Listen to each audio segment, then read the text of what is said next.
Everybody's under attack all the time. So the government's under attack all the time. This site's under attack all the time. Businesses are under attack all the time. That's why you see these headlines about once every other month. In general, it really revolves around theft of information. The problem with these botnets for the everyday computer user is that it's actually almost impossible to know if they're affecting you or not, and they almost certainly are. So the big milestone we reached this time around was to run a real botnet captured by SANDIA researchers in the wild, so it's the real thing. We ran it on real Windows operating system, and we ran it at a scale of 62,000, which no one has really achieved before. In a sense, 62,000 gets us across that threshold where we can say, yes, this is a realistic scale. We ran this botnet entirely insulated in our own machine room, but we gave it an environment that it thought was the real internet.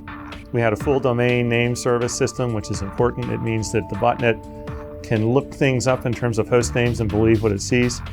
And they interacted via an internet relay chat server. If you can imagine a screen scrolling off as fast as it can possibly scroll, that's about how fast these things were joining the botnet via the internet relay chat server.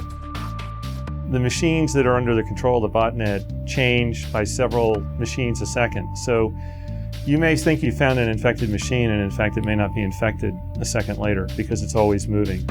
If you were to go into the middle and rip a bunch of computers out and make them disappear, there'd be a hole in the botnet for a while, but then it would just grow and get different computers. So it keeps itself going. It's autonomous. It can make its own decisions. The botnet can keep your computer so busy just responding to the botnet that it can't get any other work done. The code of the botnet is obviously not available in source form. We only get a binary.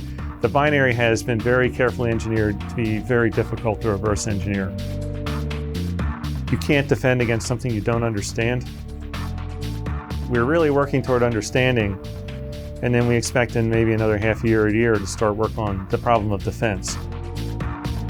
Short-term milestone is to find out what this IRC botnet is saying to itself. There's a conversation going on there. It's in a foreign language. Can we understand that conversation? And can we actually seize control, say, of this botnet and take it away from whoever might have started it? That's the next big step.